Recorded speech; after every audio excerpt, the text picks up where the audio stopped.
Hello again, everybody, and welcome to the Icey Cast with myself, John McKellar, and of course, Jamie McDermott. Jamie, how are you doing? Hello. Hello. It's been a delay this week. We were supposed to do the show, obviously, live this past Monday. We ended up not being able to do it on Monday, so we delayed it to tonight. This is Thursday as we're doing this live. But we're here to talk about two of my favourite people and one of Ice Box Glasgow's most popular prints that we've ever done. We're here to talk about Karl Marx versus Batman. I've got one of the prints here. I've got mine framed. It's really cool. So we're here to talk about Marx versus Batman. Is that print still available? Aye, you can get it through the page. Yeah, so if you contact us at facebook.com/iceboxglasgow, give Jamie a shout and you can get a copy of that print just now. Jamie, where did that print come from, first off? Well, we get our stuff for a poster company sent through, so like it was a random one sent through by them, just based on stuff that we'd got off them previously. We'd go at the Batman original movies off them. I think we'd actually got a couple of Batman kind of comic style kind of prints off them before as well. I think we got Hush and something else off them before, and this was one that obviously popped up in their algorithm. When it came through, it was weird. Like when I opened the packet, I was like, "What the fuck is this?" I mean, even look at the image, John. It's like, are they using knife guns? Are they fighting with knife guns? Is he go? It looks like he's got is Marx using half lightsabers? I don't know what it looks that way, actually. Yeah, it doesn't look like. It looks like AI's trying to draw weapons and not really done them well. It's a cool image, but it's a weird image. It's a strange image. It's Karl Marx's boots that I love. Aye, and it looks like like look at Batman's face. Batman looks like he's took all the gear, just all it. He's just full of gear that day. I guess he's a billionaire. You know what I mean? He's a capitalist lord. Yeah. So, but it's a cool poster. It's an interesting poster. Yeah. Which led us goaded into kind of doing this podcast. It's weird in a podcast about a poster, but fuck it, we've Yeah, aye. So yeah, Marx versus Batman, the Socialist Streetfighter versus the Mansion Dwelling Cop, People's Champion versus the Billionaire Vigilante. So we're going to talk about Marx and Batman. We're going to run a kind of hypothetical and see who would first off win in a fight and whose side we would be on. It's Batman. Well, let's wait and we'll talk about it in a bit more depth. Before we do, though, some changes to talk about. A couple of changes to cover to the podcast itself. We are moving some things around. It shouldn't affect the actual quality and the content because that's at rock bottom anyway, at the best of times. Yeah. But, so we've opened up a new dedicated YouTube page for the podcast. It's just YouTube and it's at IceyCastPod. It's just the same URL kind of username as on the Facebook page, which is also at IceyCastPod on Facebook. So in future, the podcast will be going direct to that YouTube instead of the Ice Box Glasgow one, because we're kind of splitting things up into their own dedicated things. So yeah, go to YouTube and subscribe to us at IceyCastPod on YouTube. The show's also going to be an audio podcast on Spotify as well moving forward, so that's going to be available to everybody, the audio version. You can stream it on Spotify. That will be from the 1st of April that'll all go on there, so previous episodes and any new episodes that come out, they'll go straight there as well. We're also starting a second podcast, Jamie. Do you want to tell people a wee bit about that? Basically, it's a podcast that's going to be linked to we always end up talking about horror in some way on this. Like, even like when we're talking about other stuff, we could talk about a fucking an album, and we could be talking about a book we've read or something. And we always kind of turn some way the conversation into horror. So I thought, because obviously we're doing sound booth, we're Saturday shorts and that now as well. We're expanding the Fright or Flight stuff to kind of keep up with the sound booth side of things. I thought just a dedicated horror podcast would be perfect. We're never going to run a horror conversation, John. So, and it could be horror movies, horror books, It could be updates on our own stuff, the sound booth. It could be updates in the shorts. It could be other shorts. As we've talked about before, we've got plans, we've got ideals to get into the Bloodbath Burlesque, which will be a scripted burlesque show, kind of full immersion horror thing. I hate saying full immersion now because every time I think of that, my mind flashes to that fucking Wally Wonka experience thing. Like anytime I say like, "Oh, it's an immersive show," brain's like, "Is it? Is it really going to be like that, Jamie?" But it is. Like we've done this in the old Ice Box. We done it like last minute notice. I just went, "This is something I wanted to do. Let's fucking do it." And it went really well. It was really fun. And I thought if I can do that without planning, without any notice, then we could really do something like kind of special. So that is a plan as well. Hopefully that we can get our first Bloodbath Burlesque summer. It means I can get back into doing live shows again, which is quite important to me. I kind of lost a wee bit of the love for music shows just through a lot of different things. And to be honest with you, some of it was lack of support for the actual like the bands and that as well themselves. Whereas through the burlesque cabaret side of things, I always felt like they were just involved more in every show we put on. Yeah. They were always there for it. They were always promoting it. They were always going out their way to see if there was anything they could do and help. That's why when we done this first kind of immersive horror thing as well in the Ice Box, it went so well because they were not only interested, but they were active in helping us kind of put it forward. Whereas we've worked with a lot of bands in the past who just haven't been, and it's like banging your head up against a fucking wall. So this gets us back into live shows, but without the full band aspect. Know that we're coming away from music completely. Obviously, music started us off, and we still love music, and there'll be music involved. There's music's highly involved in fucking sound booth, for instance. We've found a way to work with bands that we love, and that's kind of what I want to keep doing, is finding a way to work with musicians, bands, just people in general that we already like and work well with. Just keep it kind of one big family again. So I dedicated podcast. It has to be, and it'll just be all horror. So I'm really up for that. 100%, man. Yeah, I think that'll be an exciting new proposition there. We're also we're going to be going back to the way we used to do it, where we would record midweek and we would give it early to people who are on Patreon, which is patreon.com/Icebox Glasgow, by the way. They'll get that early. And then it'll go out to everybody on a Monday. We haven't decided on the day that we're going to release the Fright or Flight podcast, but we're probably going to be recording the two shows on the same nights because that's another change that's coming. Very soon we're going back to doing it in person. We're not going to be doing it over the internet anymore. We're going to be sitting beside each other. Well, people are still going to get it over the internet, except for your girlfriend Becky, because she'll be in the house, I would assume, a lot of the time that we're actually doing it. Yeah. But we're going to be doing it in person again, like we did back in the day, sitting on the couch, talking shite.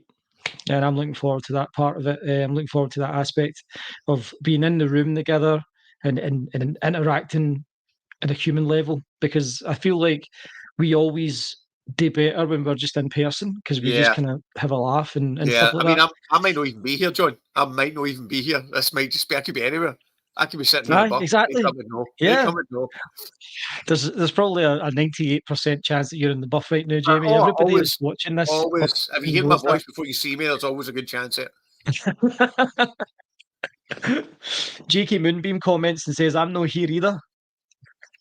Fair. That's a trip. So it is. Also, fast food deal.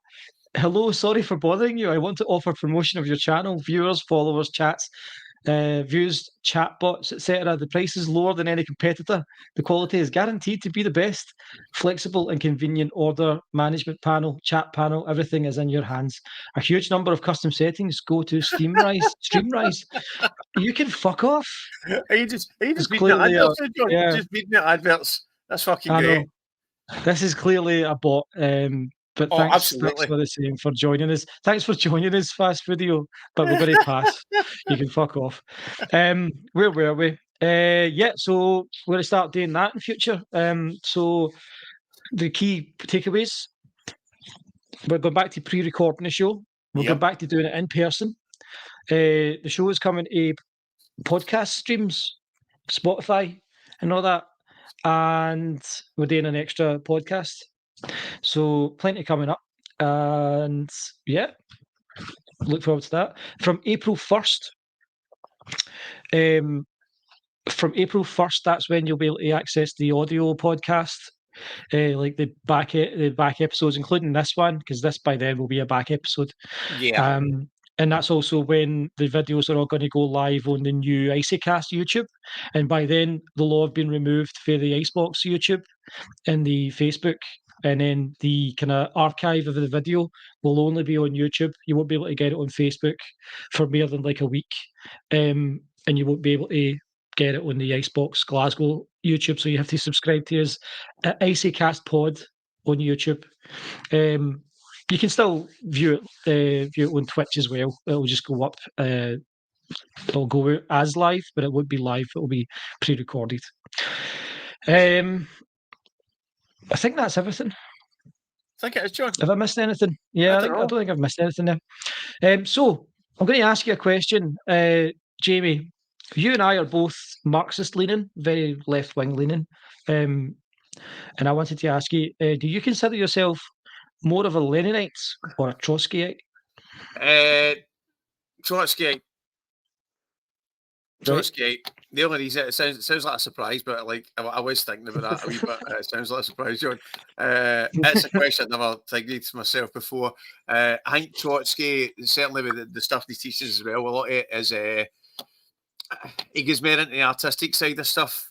He doesn't shy away from like versions of individualism as well, which I find quite important. Which are like a lot of Marx's stuff.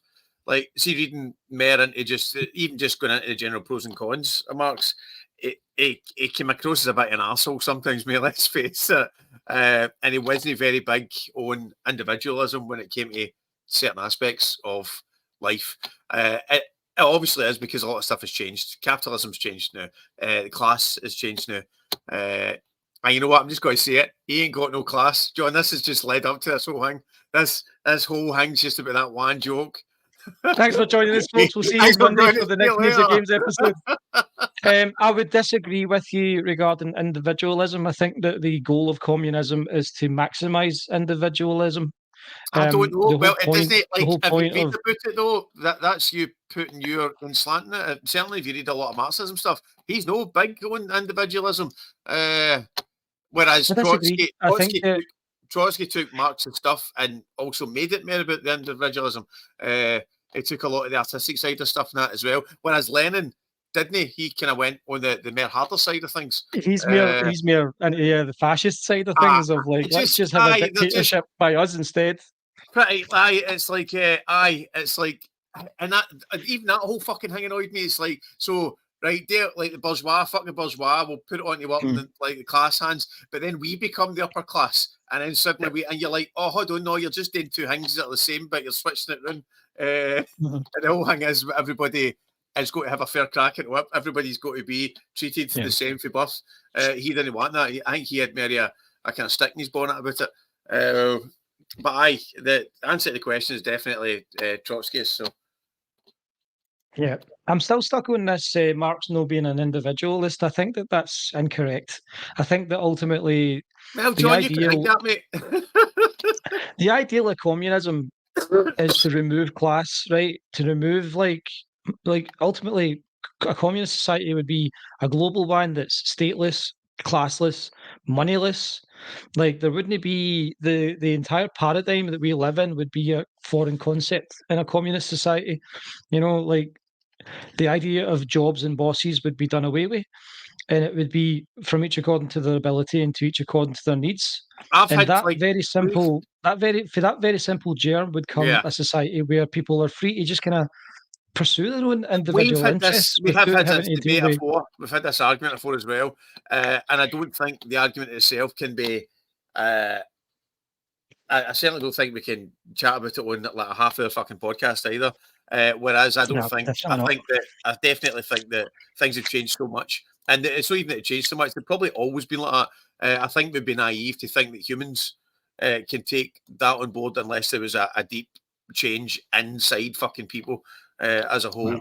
The class thing, society thing, and all that. I do think that Marx focused a lot in society, a lot in class, rather than everything else. But at the same time, that at the time he was doing it, at the time he was writing stuff, at the time he was preaching all these things as well, that was the issue. I think things have changed, but I think we might have went too far. Everything's too fucked up, is what I'm saying, John. We'd need to go. We'd need to go to like day one. We'd need to fucking take it on our bag for any of this stuff to work. Otherwise, it's just two guys talking about it online. Like it's. I think humans are the problem. Inherently, people are the problem. Inherently, people will always try and get one up on other people. I'd love it if it wasn't the case. I'd fucking love it if it wasn't the case. But I don't think it's ever going to change, sadly. Quite Unless there's interesting you only put like it that 15 way. years left. It's interesting that you say that, because I think that would probably be the argument that Batman would make as for why he does what he does. You know, Nice like he segue. does what he does because people can't be trusted. Obviously, he like his entire deal, right? No matter what iteration of Batman it is, he comes from a place of pretty severe trauma, and Oh yeah, the cape and cowl, the vigilantism, it's a trauma response on his part. And so I think that he would probably argue that that's why he does what he does. and when you He think does like what he does you because obviously know a lot people about. can't be trusted. You're a big fan, obviously, of Batman. You've been a fan for we're both fans of Batman. But when you look at Wayne Enterprises and where his dad makes his money for, he even goes into it in the earlier films. His dad went hand in hand with a lot of criminal kind of empires back in the day. Wayne Enterprises is built a lot on the blood of working class, just like a lot of other things. A lot of other big companies that are kind of gone now. I don't think it shies away from that fact. I'm reading a good stat here that I'd looked up about his Batman actually reduced crime in Gotham, because one of my main things is, right, he's got so much fucking money, he should like get it for its root. It should be he should be putting up the free schools everywhere. He should be supporting people back into jobs, out of crime, you know, that stuff. So it's like stopping crime before they turn into criminals, and maybe there will be hardly any crime. Apparently, a canon in the comics, it does do that anyway, and Gotham's just such a shithole. So the comics also state that in 3 years, Batman reduced violent crime. This is pretty specific. For 231 lives lost per year in Gotham to 182. That means that lives are directly saved by Batman's simply existing. There you go. Like ultimately, Batman can't do it. Like Batman can't fund social programs, but Bruce Wayne can, and I think that he does across many different iterations. I think ultimately, it's very easy to see Marx versus Batman as communist versus capitalist or left versus right, but Batman's way more complicated than that. And I think that a key distinction, obviously, that's obvious between the two is that one of them was a real human being who lived and wrote these ideas, the Communist Manifesto, etc., alongside Engels. And the other is a fictional character who has been written and rewritten by so many different people of so many different political viewpoints. Like Frank Miller is a very libertarian guy. You're saying. You say that, not me. It's not for me to decide whether Jesus existed or didn't exist. But ultimately, it's an interesting thing to ponder, because Marx was a human being. He was quite a well-off human being. He was born into relative privilege. He was an academic. He wasn't a guy who struggled and was working class and poor. And when he wrote the Communist Manifesto, it wasn't really for workers. It's worth noting that most workers couldn't read back then. It was for the middle class, and he was trying to sort of put the boot up the middle class's arse and try to get them to run things better. And like ultimately Marx became extremely influential. He's the father of left-wing thought as we know it.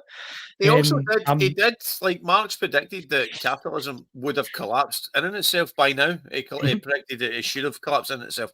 One of the main tenets is that capitalism, over a short period of time, would collapse in itself, which it hasn't done. And that's by far, I'm no fucking bang up capitalism. I hate capitalism, but at the same time, it hasn't, which again means more thought has to go into So I would actually disagree with that as well. The stock market crash in 1929 was a pretty big collapse, and it was left-wing policy like the New Deal and things like that made America in particular, which is it's the capitalist Emerald City in it. Like, you but again, follow the look where yellow we brick are. road of capitalism, you're going to end up in America. Capitalism came out stronger.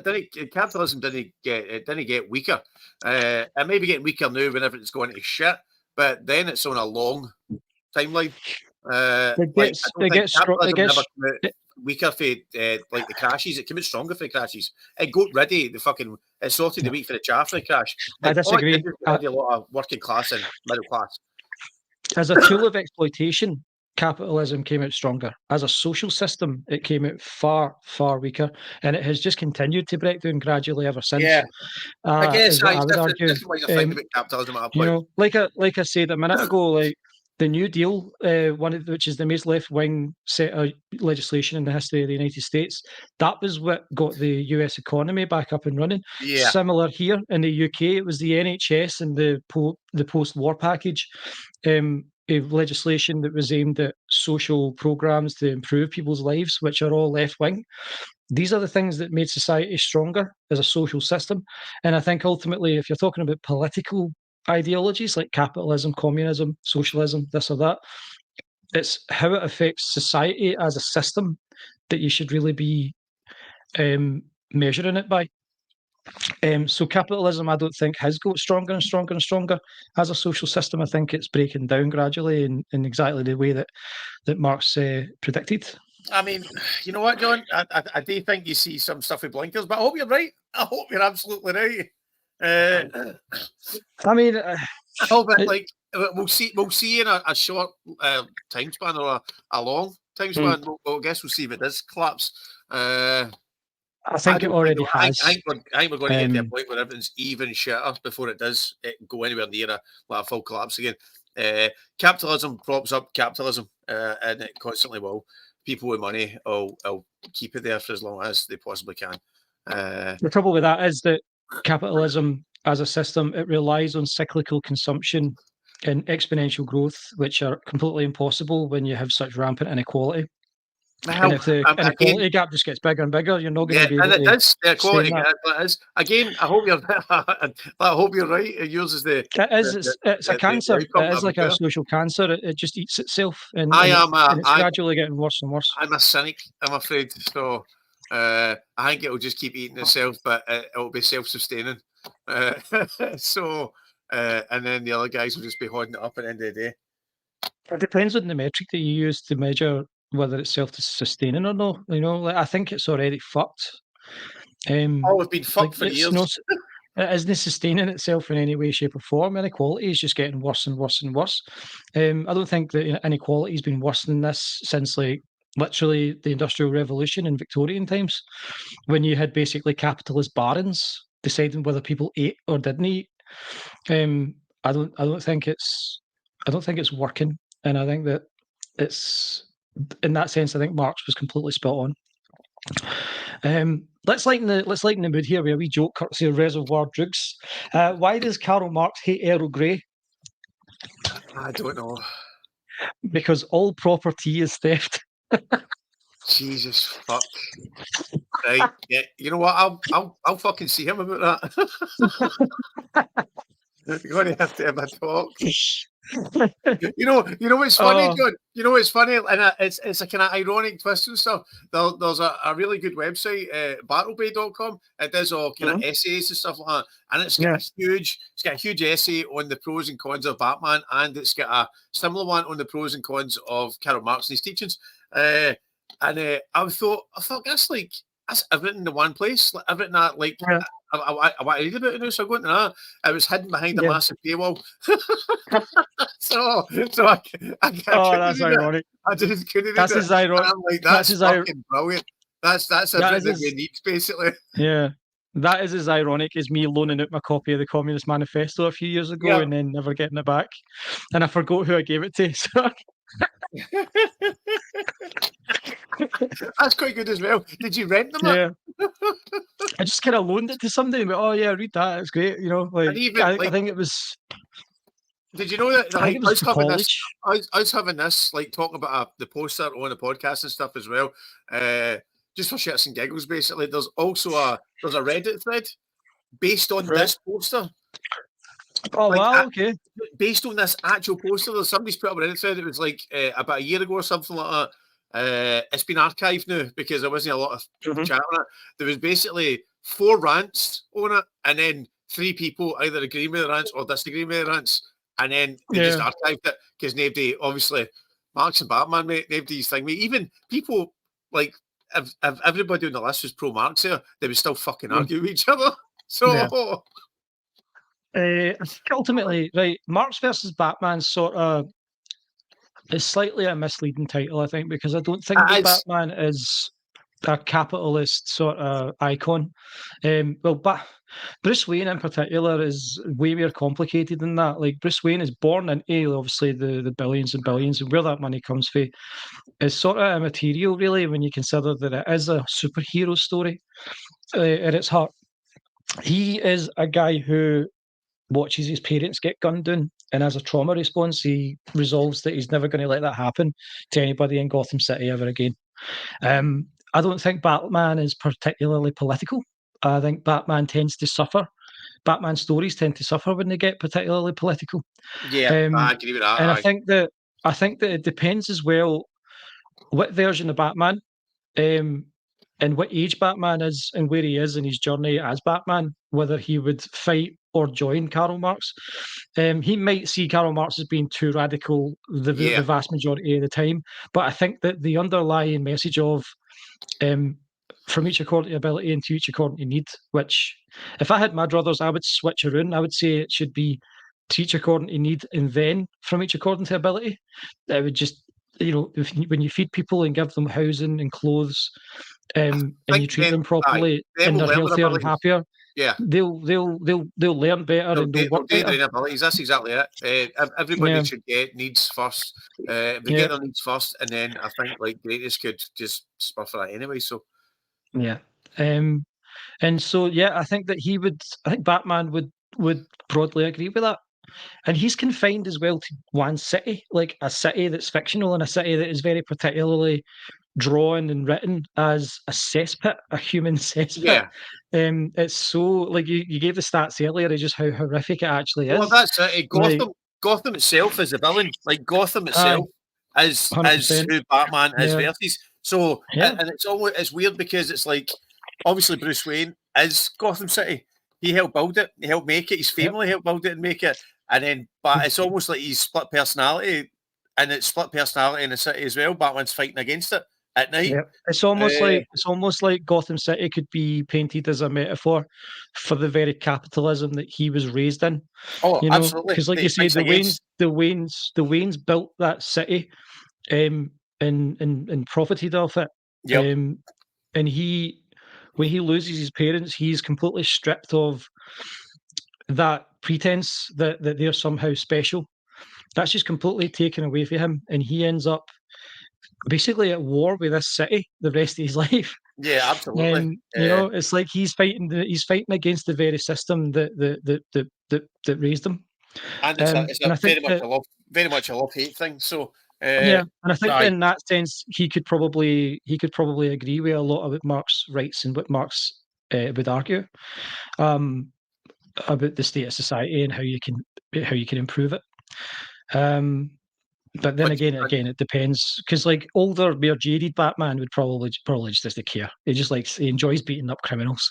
oh, aye, So it's aye. like, you I mean, know, who wouldn't he? Who wouldn't he at that point? He's got all these fancy fucking yeah, weapons and stuff, and he's not allowed to kill them. But the back of his head, he went, "But if it's an accident, if I yeah. don't mean to Well, he kill does them, say then that, doesn't he? Who is it? Is it Nightwing that he's talking to, or is it Robin? When he's asked like, why have you not just killed the Joker? And his answer is like, because I know that I would enjoy it too much. Like yeah." I've wanted to kill him every day that I've known him, but I can't do it because if I start killing people, Is it I'm not no just better than he is. it's turning into the villain yourself then at that point. Yeah, and He's he doesn't trust towing the himself to line be able to between stop. aye, he's towing the line between being the hero for so long that he turns into the villain essentially, Aye, and he's absolutely. constantly trying to pull himself back from that. I mean, Mhm. I'd probably he should just kill the Joker. Let's face it. I think how many lives should have been saved, John, if he just killed the Joker? I think how many lives should have been saved. That's covered quite extensively, and there's a really great book called Batman and Philosophy. Right. Dark Night of the Soul, is it called? Oh, I've got that. I think I've got it. I've had and it. that's covered. That's right. That very question is pondered in that, because they talk about like the trolley problem. Easy for me to say. The trolley problem, and then Short of horse, mate. Short of horse. the trolley Pollock. The trolley problem, and how that applies to sort of Batman as well. You know, because like he could easily change the track and kill just that one person and save the 5. And so why does he not do it? And the reason he doesn't do it is because he fears that if he does it once, he won't be able to stop because of how much he despises criminals. And ultimately, he comes from a place of. I think Batman is pure in his heart. I don't think he's always pure in his methods. No, definitely not. I think that he's misguided in a lot of ways, a lot of times. But he wants to protect people from violent criminals, and the reason he does that is because of a trauma response. So, yeah, the fact that he's a billionaire is immaterial to the story. Yeah, fair. I do think, right, I'm just to go back to the very first question it was posed. I think he would knock fuck out of Karl Marx on a fight. I think he would get him in a lift and just bat his cutting head. He'd hang him in a building with his feet, something like that. It'd beat him up. Like, see that poster? See the sizes between him and that? Karl Marx, he's probably a fairly big guy, but he's not that big. Mm-hmm. They've made Batman weird. Oh, the Spanish is growing. So I think he'd leather him. But I think when it comes to principles and stuff, the debate between the two of them could go on. And you're right, it could swing either way. I don't think it's as black and white as even as a Batman character as himself. So, yeah, 100%, man. You know, I think that ultimately Marx would make a lot of sense to Bruce Wayne because Bruce Wayne does do a lot to try and get people out of poverty. He looks after orphans. Is he truly altruistic? Probably not. But then who is? Probably not. And ultimately, also, obviously, you can argue like he does waste like probably hundreds of millions of dollars on like fucking military equipment. Aye, absolutely. I mean, he's bought deep in the military-industrial complex. Aye. That is problematic, and I don't think that we have enough time in this episode of the podcast to really go in depth into why that's problematic and the sort of lesser moral aspects of Batman. This was intended to be a very straightforward Marx versus Batman, who you got kind of conversation. Personally, I'm politically a Marxist. More specifically, probably an anarchist Marxist, like an anarcho-socialist or anarcho-communist. But I tend to vote left of centre, whatever left of centre part there is. But I do very much ascribe to a lot of Karl Marx's ideals. But I love Batman. That's it. That's exactly it. You love Batman. I'm thinking, mate. We can just talk about socialism, not all night, but at the end of the day, I really like Batman. The Batman the animated series is like just the best fucking cartoon ever made, man. That's it. But yeah, like a lot of people that we've spoken to don't like Batman. You know, they as socialists, as anarchists, or as communists, they don't like Batman and everything that they perceive him to represent. And by all means, if you're listening or if you're watching, please do comment your thoughts on it, and we'll read them out during the next episode. You know what they should do? They should get anybody wants to jump on live. They should get a Karl Marx game out for the PS5. Karl Marx Reloaded. And then you play it, John, right? And then you tell me if it's as good as the Arkham game. So. And then the final boss is Batman. You're like, oh shit, no, don't make me kill Batman. And they fight with their weird fucking gun knives. Aye, like the end of Watchmen, the end is nigh, where you play the whole game as both Night Owl and Rorschach. And if you play, it's even better if you play two-player, because like if one of you goes the Rorschach and one of you goes Night Owl, so you play through it and you work together. But then at the end they fall out, and then the final the boss is you versus each other. That's quite good. Quite And like that was cool as fuck. I remember playing that with my wee brother Connor. But they could do that where like Batman and Marx are like, "Aye, cool, yeah, we need to protect the innocent, and ultimately, vulnerable people need to be looked after, and we need more equality." I totally agree with that. But then they fall out toward the end, and then they have the fight with their wee half chibs that they've got and their wee gun blades, Final Fantasy style. And then we can decide it once and for all. That's fair. That's fair. Yeah, but I think this rambling discussion has contributed nothing of any note or value to people's evening, but I've enjoyed it. Let me quickly jump to some comments here. J.K. Moonbeam says the goal of communism is to frighten capitalism. Partially, yeah. I think where a communist often will go after deep end is when they become obsessed with just capitalism, because there's so many different factors and aspects to human behaviour that cause suffering and cause societal imbalance and inequality.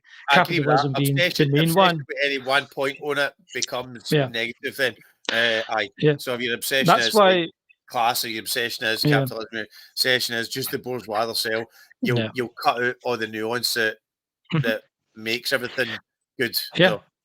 Because I mean, look at Marx's feminism, right? So Marx's feminism is still very racist. It's very focused on white women. And then there's black feminism, which says, well, feminism is really white feminism.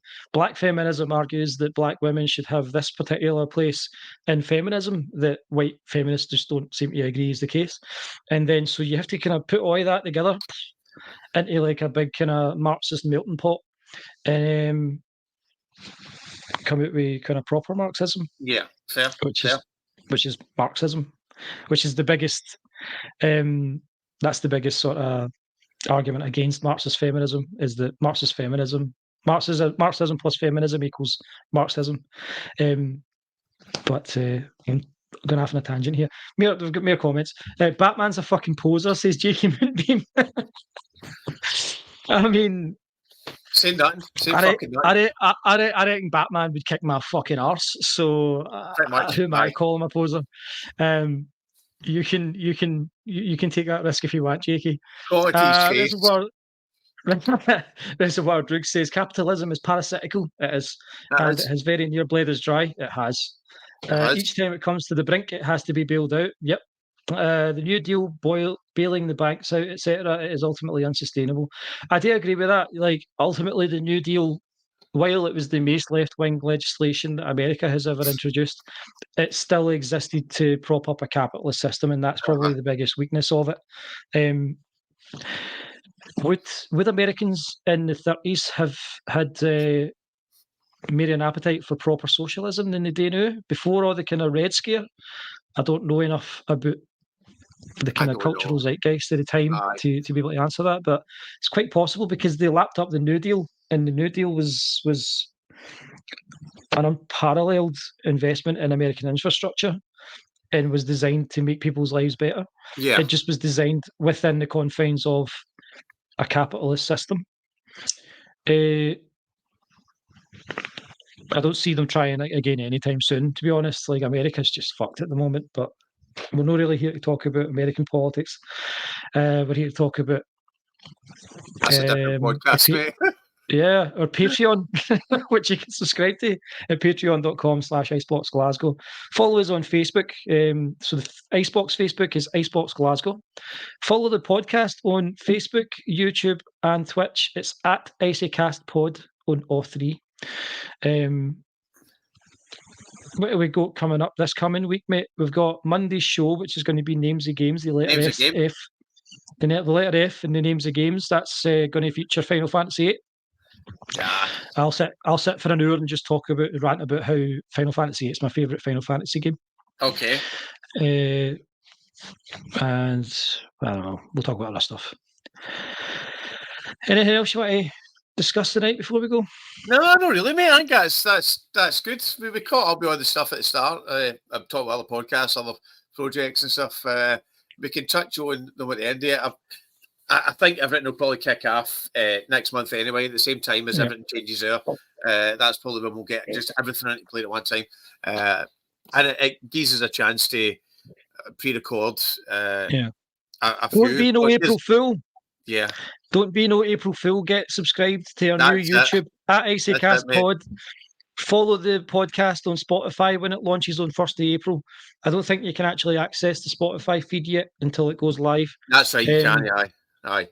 And follow us on Facebook at IceyCast Pod, and also read your Communist Manifesto and Das Kapital and everything else that Marx wrote, because he was onto something. And read some Trotsky as well while you're at it. Yeah, get some Trotsky, didn't you? And read up on Karl Liebknecht as well, the co-leader of the Spartacist uprising in Germany. He was cool. Yeah.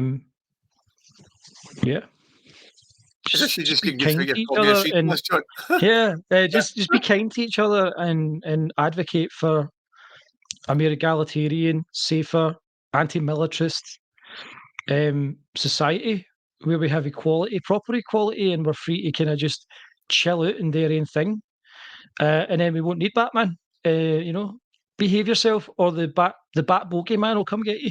Yeah, is what I'm saying. Batman. Oh, the Batman. That sounds weird, doesn't it?